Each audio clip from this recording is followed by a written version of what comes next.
Niños, pues bueno, esta plática continúa de otra que tuvimos con Miriam, porque bueno, siempre hay muchísimo que hablar con ella.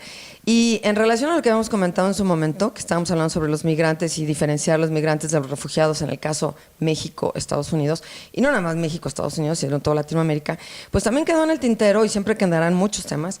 Y uno de ellos es la repercusión que está teniendo, pues todo lo que está haciendo Trump, pero ahora con la Unión Europea. Entonces de eso nos va a platicar un poquito Miriam. A ver, Miriam, bienvenida otra vez. Gracias. Voy a hablar de la Unión Europea, 2 puntos rapidísimos. Uno es la migración, la política de la Unión Europea con respecto a los migrantes, que para mí son refugiados, ya expliqué lo que quiere decir refugiado. Y por otro lado, ¿qué pasa con Mr. Trump, que ahora resulta que los que eran sus aliados ya no lo son tanto y los que eran los enemigos resulta que a lo mejor son sus cuates? Entonces, hablando primero de lo que es la migración y la Unión Europea, me voy a permitir decirles que la Unión Europea estableció, gracias sobre todo a la Merkel, una política, digamos, por llamarlo así, desde el punto de vista ético, de recibir migrantes que vienen de África y de Oriente Medio.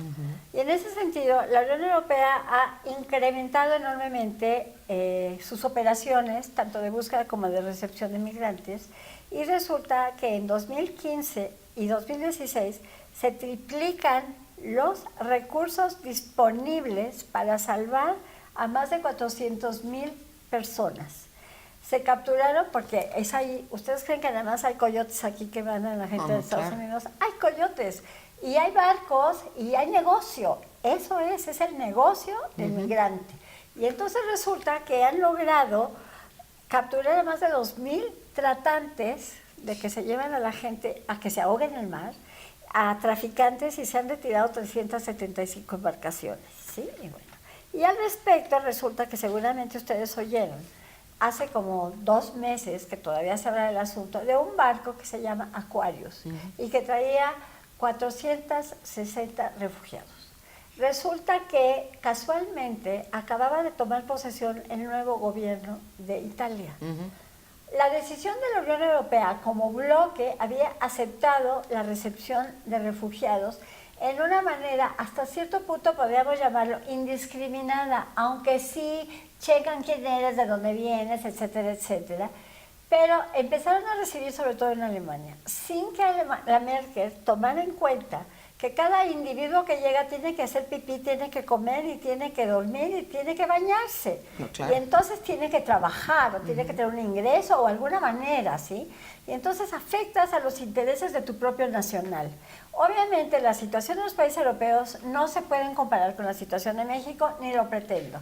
Pero lo que ha pasado precisamente con todo esto es que Italia se negó rotundamente a aceptar a estos 460 migrantes, y entonces Mr. Macron, que ahora me resulta un poco cuestionable qué le está pasando, porque también como que se está mareando de subirse al ladrillo, y regaña al gobierno italiano de que cómo se atreve a no recibir a los migrantes.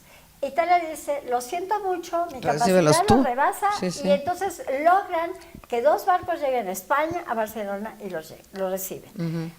Hoy en la mañana, casualmente, vi un documental especial en Euronews sobre este evento. Bueno, y entonces resulta que lo que es Polonia, Austria, la República Checa y Estonia deciden fronteras cerradas para la inmigración, contra lo que proponen Macron y la Merkel de que sigan puertas abiertas. No sé si saben, pero la Merkel en las últimas elecciones no tuvo el triunfo que tuvo anteriormente, entonces tuvo que aliarse con otros partidos.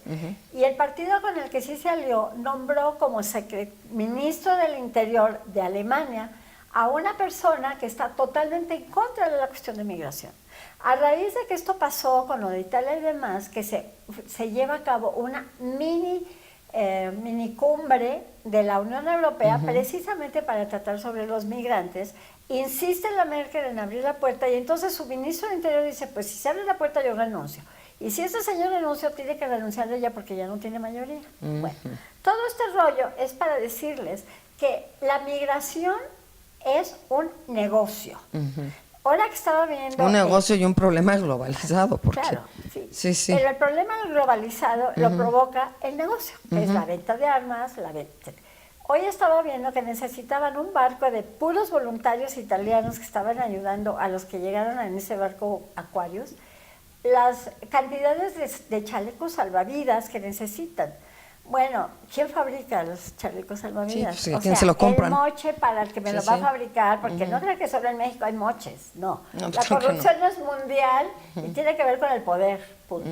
Bueno, entonces, aunado a todo esto, sí, yo me he preguntado, ¿por qué la Merkel sí es capaz de negociar con los otros 26 países de la Unión Europea y no es capaz de sentarse a negociar con los países árabes que son, digamos, correligionarios de los que están oyendo y decirles, oye, tú tienes carpas para recibir a los musulmanes que van a la Meca, etcétera, pues recíbelo? Bueno, entonces el resultado de esta minicumbre fue precisamente de crear situaciones como de albergues para que la gente que está en tránsito, porque unos llegan desde Nigeria a Libia para tomar un barco y hundirse en el Mediterráneo. Entonces establecer albergues en el norte de África para que ahí se queden y no lleguen al mar. Esto aunado a una posición contradictoria de lo que está pasando con Trump. Y que obviamente el que Trump ahora esté en contra de la Unión Europea y en contra de la OTAN y a favor de... No, bueno, está generando está generando un desquiciamiento. ¿Y en quién repercute, Claudia? A la Unión Europea. A la Unión Europea y a su vez en los más desvalidos. En los más desvalidos. El más desvalido es el que sufre en el Medio Oriente, ya no digan en África, ya no digan en Centroamérica, que al lado de Centroamérica, México, seguimos siendo pues es que ahí dimensionas lo que un líder de una primer potencia mundial como es Estados Unidos, pues afecta en toda su toma de decisiones. Todo, es un efecto dominó. Sí, no es cualquier persona, ¿verdad? Está clarísimo. Va repercutiendo y va teniendo daño en todo lo que lo rodea. Y México, como vecino, pues repercute también, menos de lo que imaginamos, porque precisamente, a lo mejor te va a parecer que no tiene que ver el asunto, pero sí tiene. Vi una entrevista con el señor Jesús Seade, que probablemente va a ser el futuro líder de la negociación con Trump sobre el Tratado de Libre Comercio, que es un señor, mis respetos, de capacidad y experiencia.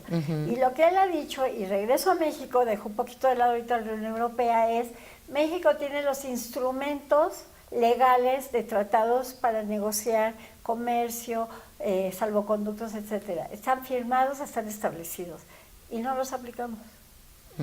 Entonces quiere decir que tanto en México como en los países europeos, como en el Medio Oriente, lo que predomina, lo he dicho más de una vez, lo que predomina es el interés económico. El interés económico, que es el que tienen las fábricas de armamentos, los petroleros y los bancos internacionales. Y eso riega negativamente todo lo que pasa en el mundo, todo. Riega, y lamentablemente hay esclavos en Norcorea, en China, muertos de hambre en México. Trata de personas, en fin. Exacto, trata de personas está muy vinculado a la migración. Porque ¿quién te asegura que el señor que te está llevando a ti, mujer, no te va a meter años, a una casa o a un... te va a meter a un prostíbulo? Sí.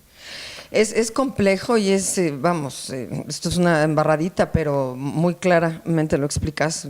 Tú estás muy empapada del tema y bueno, si les interesa, también están viendo ahí el blog en este momento en la pantalla, el de Miriam. Dalo, por favor. Se llama www.independent.academia.edu, diagonal Miriam Weisberg, y hay todo un artículo sobre la migración, tanto de México, Estados Unidos, como de la Unión Europea. Y también negociaciones internacionales, y también los tratados de libre comercio. Ahí está mucho de lo que tú escribes. Vale la pena que se echen una buceada ahí, de verdad se los digo, se los recomiendo ampliamente. Y el mexicano está mejor informado de lo que creemos. Pues qué bueno, ¿verdad? Nunca hay que subestimarlos. No. Sin duda no. No nos gusta que nos subestimen, al contrario, hay que tirarle para arriba. Como México no hay dos, lo repito. Me encanta, súper nacionalista, igual que todos aquí. Gracias.